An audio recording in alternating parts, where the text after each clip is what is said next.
queridos irmãos e irmãs, estamos de volta para o nosso estudo sobre o Evangelho segundo São Marcos. Nós iniciamos em nome do Pai, do Filho e do Espírito Santo. Amém. Recordando o nosso último encontro, nós falamos sobre o autor, né? Nós insistimos na identidade do autor, falamos também sobre os seus destinatários, sobre o seu propósito, né? O propósito do evangelista São Marcos é mostrar Jesus, Filho de Deus. Mostramos aquele primeiro versículo, né? Capítulo 1, versículo 1, anúncio, início da Boa Nova de Jesus, Filho de Deus.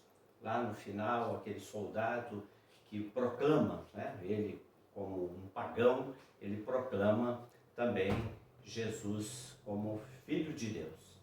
Então, hoje nós vamos dar sequência e nós vamos falar rapidamente sobre a importância do Evangelho de São Marcos. Por que ele é um Evangelho, né? Qual é a importância, qual é a implicação dele? Veja bem, ele é a mais importante das fontes dos sinóticos. Aqui eu convido vocês a voltarem àquela aula dos sinóticos, onde nós vimos, né, bem detalhadamente que Marcos é o precursor dos evangelhos e a partir do conteúdo escrito por ele, Lucas e Mateus também, né, organizaram o seu evangelho.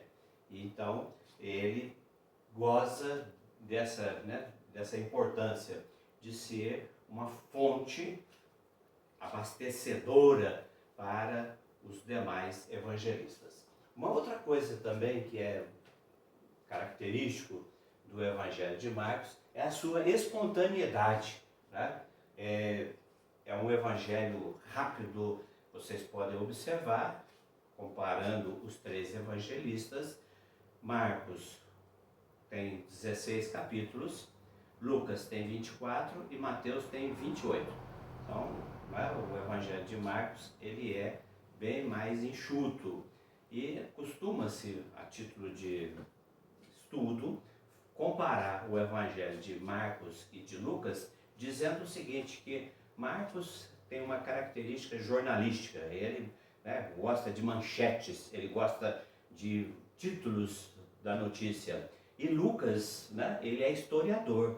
Lucas, ele vai nos detalhes, vocês podem observar isso nos primeiros 3 capítulos de Lucas, os detalhes, os pormenores, né, do anúncio do anjo à Virgem Maria, o nascimento de Jesus, aquele censo promovido pelo Império Romano. Então ele relaciona as figuras da história universal com os fatos da história sagrada. Então, Marcos tem essa característica, espontaneidade, vivo, prático, popular, bem objetivo, bem enxutinho, bem condensado, né? Ele fala o essencial, mas com bastante conteúdo, com bastante propriedade, não se perde nada pelo fato do evangelho dele ser o mais conciso, o mais enxuto. E aqui também, né, nós destacamos a caminhada catequética que está no Evangelho de Marcos, que é a sua marca registrada, exatamente, né, o momento em que Jesus vai se revelar aos seus apóstolos, né, aos seus seguidores, através de uma caminhada catequética, que eu costumo dizer, é como se fosse um cursinho intensivo. São 3 anúncios que Jesus faz de forma muito, né, assim, objetiva, mas que mesmo assim, com toda a sua capacidade de transmitir a mensagem, porque ele mesmo é a mensagem, ele próprio é a mensagem, os apóstolos ainda permanecerão com as suas dúvidas, porque o apóstolo é a limitação da nossa humanidade. Vamos em frente. Então, essa caminhada catequética de Jesus e com Jesus, nós vamos ver, quem sabe, ainda no encontro de hoje. Pode ser. agora nós vamos falar sobre a estrutura do Evangelho de São Marcos. Só lembrando o seguinte, qual era a estrutura do Evangelho de Mateus? Aquela estrutura dos 5 livrinhos, fazendo uma analogia com o Pentateuco, porque Mateus queria, né, mostrar Jesus, o Messias. Tudo aquilo que nós já falamos, que vocês já, né, tiveram a oportunidade de degustar. Agora nós vamos ver que no Evangelho de Marcos, a estrutura dele, ela é muito simples e se divide basicamente num prólogo, né, numa introdução, um comentário inicial, os 13 versículos iniciais. Depois ele divide o seu evangelho em 2 partes. Lá no capítulo 8 ele vai, né, fazer essa secção. Então nós vamos ter a primeira parte, do versículo 14 do capítulo 1 até o capítulo 8, versículo 30, e a segunda parte do capítulo 8, versículo 31 até o último versículo. E qual é a característica, né? Como identificar, o que nós devemos observar em cada uma das 2 partes? A primeira parte, que vai do versículo 14 até o capítulo 8, versículo 30, traz poucos ensinamentos ou instruções. Ou seja, né, lembrando com vocês que se Marcos queria mostrar Jesus como Filho de Deus para os pagãos, ele vai, na primeira parte, né, na introdução, no início do seu evangelho, ele vai, né, saturar, vamos dizer assim, ele vai carregar, sobrecarregar a sua narrativa com milagres.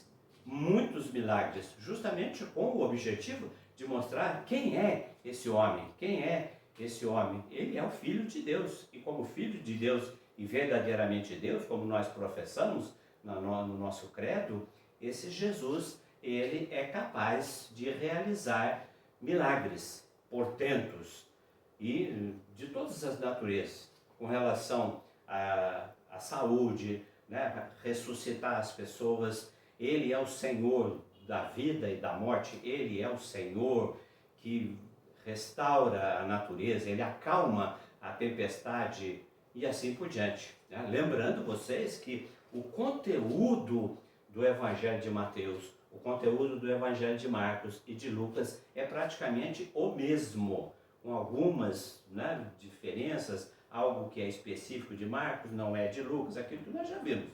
Mas o que acontece, o diferente de cada um deles é a maneira com que o autor organiza o seu conteúdo em função do seu objetivo, em função do que ele pretende. Então, Mateus fez tudo aquilo que nós falamos. Marcos agora vai agir dessa forma.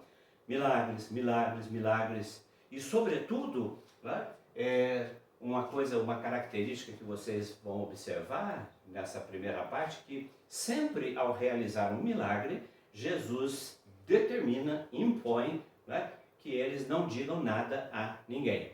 Né? Por quê? Porque o povo ainda não está devidamente preparado, abastecido para receber a notícia de que aquele homem que caminhava com aquela gente pobre, miserável, ele era o Filho de Deus. Então, haveria que se dar um tempo, por isso que Jesus é insistente. Vocês vão ler isso, várias passagens. E ele disse, não conte a ninguém, vá e não revele a ninguém, e assim por diante.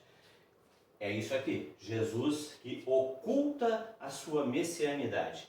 Né? O Messias era o Filho de Deus, então ele pede para que se preserve a sua identidade messiânica de Filho de Deus, até que isso possa ser revelado. E então ele, né, realiza muitos milagres. Poucos ensinamentos, muitos milagres. Primeira parte. A segunda parte é exatamente o inverso.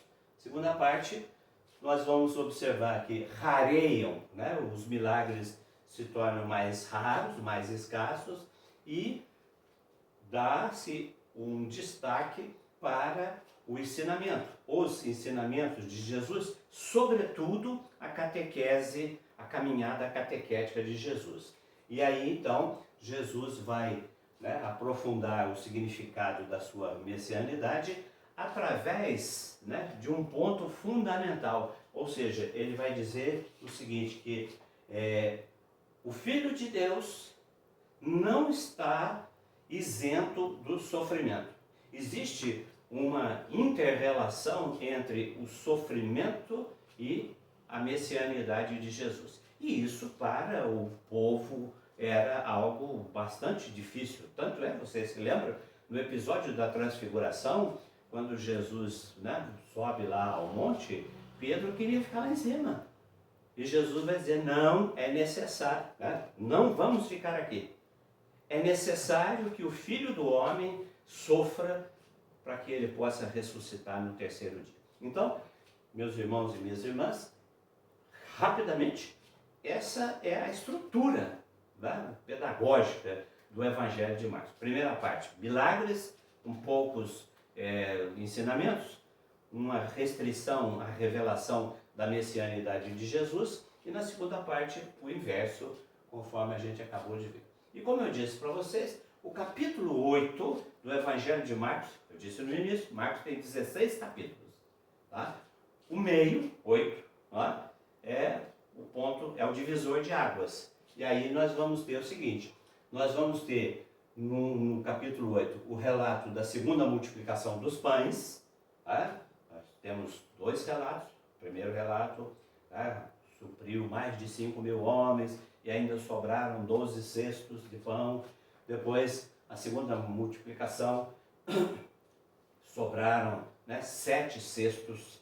Inclusive, conta-se uma historinha que com essa sobra de pão, né, 12 cestos numa vez, 7 cestos na outra vez, Jesus acabou levando uma chamada de Maria, a sua mãe, porque ela falou para ele, não me traga mais pão para casa que eu não aguento mais fazer pudim. Então, essa é a história da sobra do pão. E aí, depois da segunda multiplicação, depois de ter visto todo aquele milagre, né, de suprir toda aquela multidão, os fariseus ainda vão pedir um sinal para Jesus. Tá? Mostra, dá um sinal. Jesus ainda não será dado mais nenhum sinal. E aí então Marcos relata para nós esse divisor de águas, aonde a partir desse momento, a partir da sua profissão de fé de Pedro, a partir da profissão de fé de Pedro, vai ser possível revelar quem é verdadeiramente Jesus. Então, e aí, pode avançar? Aqui, para que ao ser mostrado, né, assim, ao ser aberta a possibilidade de revelar a messianidade de Jesus, faz-se necessário que Jesus faça essa caminhada catequética. O que quer dizer isso? Significa o seguinte, que não é que eles pararam ali, armaram uma tenda e ali eles ficaram tendo instrução. Eles continuaram a sua caminhada rumo a Jerusalém e ali, na trajetória, né, a cada momento, Jesus vai proferindo um ensinamento. Então é essa caminhada. É um cursinho rápido, mas intenso, com muito conteúdo. E aí então, essa instrução, né, que forma a caminhada catequética, ela vai ser através das palavras. E aqui, né, vocês vejam o seguinte, que essa instrução, essa caminhada catequética, ela está entre duas curas de cego. Nós temos uma primeira cura de um cego, e um cego anônimo, fora do povoado, e depois a cura de um cego que tem nome, né? Bartimeu. Bartimeu, a partícula bar significa filho, Timeu, filho de Timeu. E aqui então nós vamos ter esses dois momentos. O que Marcos quer mostrar? Quer mostrar a nossa cegueira, e que nós, assim como o primeiro cego, nós vamos ser curados progressivamente. A cura que muitas vezes acontece, a conversão que às vezes acontece de maneira bombástica, de maneira abrupta, ela às vezes vira nada, é fogo de palha. Então, Jesus quer mostrar que A verdadeira conversão, ela passa por um amadurecimento. E aí então, a primeira cura de cego é esse cego anônimo, sem nome. Por quê? Porque sou eu, é você, é qualquer um de nós. É só você colocar seu nome lá. Esse homem cego, né? Jesus pega ele pela mão, leia, né? Capítulo 8, versículo 22 e 26. Esse ato de carinho de Jesus, de pegar pela mão e levar para fora do povoado. Por que levar para fora do povoado? Significa que Jesus não é aquele que faz as coisas de maneira bombástica. Ele não é, né, presunçoso de querer fazer com que as coisas aconteçam e que ele seja aplaudido e que todo mundo, né, se curve para ele. Ele leva para fora. Também significa que muitas vezes nós precisamos ser retirados do nosso convívio para um retiro, para um aprofundamento, para que a nossa conversão possa amadurecer. E aí vocês vão ver que esse homem, né, quando Jesus levou ele para fora do povoado, colocou saliva nos seus olhos e perguntou: você está vendo alguma coisa? Ele falou assim: vejo os homens como se fossem árvores, né, se mexendo. É o primeiro momento da conversão. É a primeira, né, o primeiro contato visual com Jesus. Mas muitas vezes ainda não vemos plenamente. Por isso que Jesus vai tocar o homem novamente, ou seja, na medida em que nós nos aproximamos mais de Jesus, na medida em que nós nos tornamos íntimos, né, a nossa cegueira vai ser curada. Então, primeiro, guarda isso aí, porque a gente volta para continuar essa reflexão. A instrução acontece entre cura de 2 cegos. Esse primeiro cego, ele inclusive, ele lembra Pedro. Pedro, que quando ele fala, tu és o Messias, o Filho de Deus, aquela coisa toda, parece que ele está enxergando tudo. E ele ainda não enxergava plenamente.